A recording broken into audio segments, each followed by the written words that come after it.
Okay, so this video is about converting units. So we're doing conversions, and there are a couple of different conversions we're going to be doing this week. Again, we're still doing our hurricane unit, so we're going to be applying this. So one of the things we're going to be doing is we're going to be calculating how long it's going to take a hurricane to arrive. And when you do the calculation, so we're using that formula. When we do the calculation, we end up with a figure that's in hours. So like, let's say your hurricane is 500 miles away. So distance equals 500. Let's say it's going at 10 miles an hour. We want to know what the time is. Well, we worked the formula around in the last one, so we said, okay, well, if we divide both sides by s, we get the t by itself. So, okay, so the time in this one, we take our 500 miles divided by 10 miles per hour. And when we do that, we get 58 hours. But 50 hours, like, okay, 50 hours isn't very long. I know that that's just slightly over 2 days because 2 days is 48 hours. But really, you know, most of these are a little bit further out, and hours is fine, but after like 48 or something like that, I really just want it in days, right? So we have hours, but we want days. Because I want to know, okay, well, if it's a week away, I want to know how many days I have to get my house ready or to evacuate if I need to. So we're going to be converting. So in this case, like say we have 50 hours. If I want to convert that to days, what I need is I need a conversion factor. So I have hours. I want days.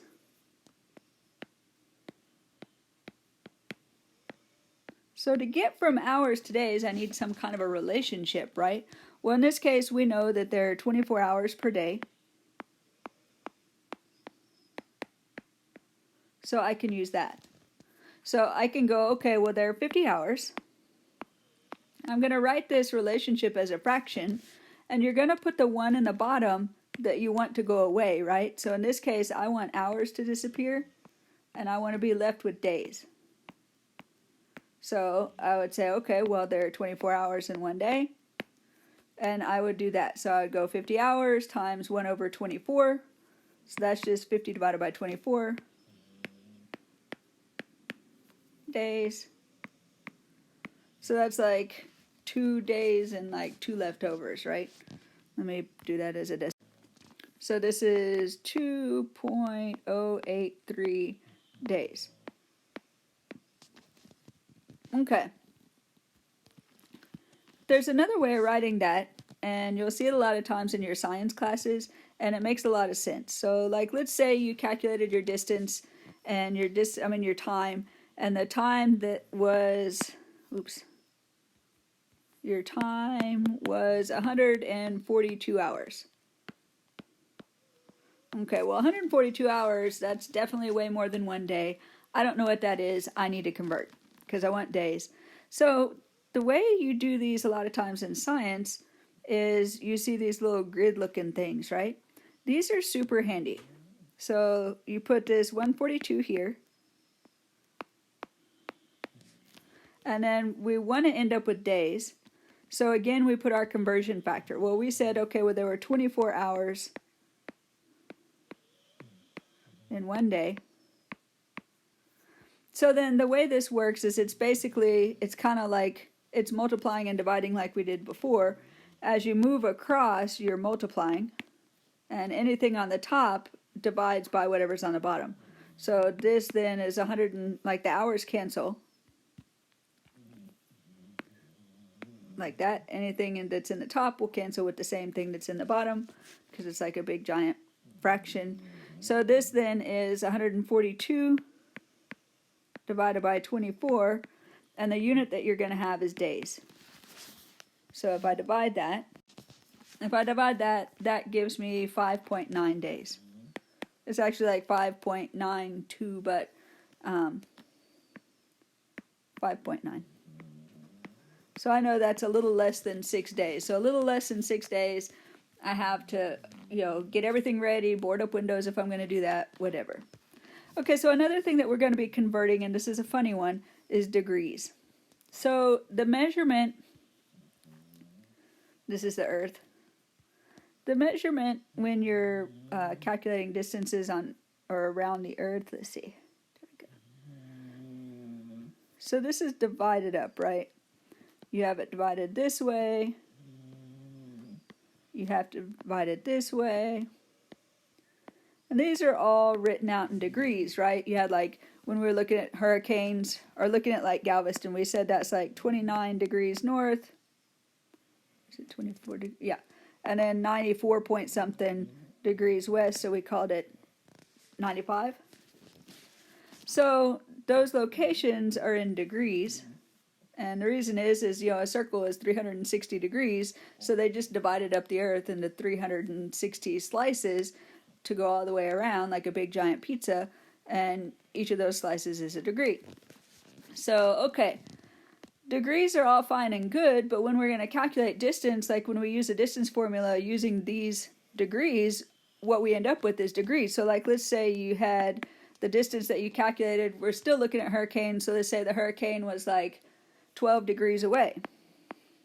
Well, degrees doesn't make any sense, right? Because that doesn't mean anything. I don't know how big the pizza slice is around the Earth. Like, I don't know that. So it turns out there is a conversion. So for every 1 degree, and it's kind of weird, and they measure it this way. They don't measure it sideways, just because like as you get way up here close to the North Pole, if you measure it sideways, the distance gets smaller and smaller and smaller, and then it gets bigger and bigger as it gets to the equator. So you have to measure it long ways instead. But, I mean, that doesn't really matter to us unless we're actually, like, navigating and we're going to go sailing or something. But, okay, what they said is for every 1 degree, that's the same thing as 60 nautical miles. I'm just going to call this miles. Nautical miles, and we discussed it in the other video, nautical mile is a different measure than a land mile. So a land mile is 5,280 feet. A nautical mile is 6,076. And again, it has to do with the degrees and the measurement around the Earth. But okay, so a land mile is that, nautical mile is that. We're just going to stick with miles, even though, like, in this case, it is nautical miles. But so let's say I have a distance in degrees. I want to transfer that over into miles. We're going to do the same thing. So if my distance is 12 degrees, I'm going to draw my little line, my little conversion thingy. And I start out up here. I have 12 degrees. I'm looking for miles. So the miles is what I want up top. And I want the degrees to cancel out. So whatever my little factor is, I want the degrees to be in the bottom. What turns out my factor is 60 miles for every 1 degree. So now my degrees cancel out. Ta-da. And then I just multiply. So 12 times 60 should be like 720 miles.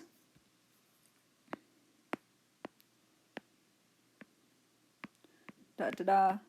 So that's all we do to convert. So once we've done all the hard work of finding the distance in degrees, we're going to use Pythagorean theorem for that. Once we've done all that, all we have to do to convert it to miles is whatever we got, we multiply it by 60, and that's it. Okay, so those are our units that we're using this time.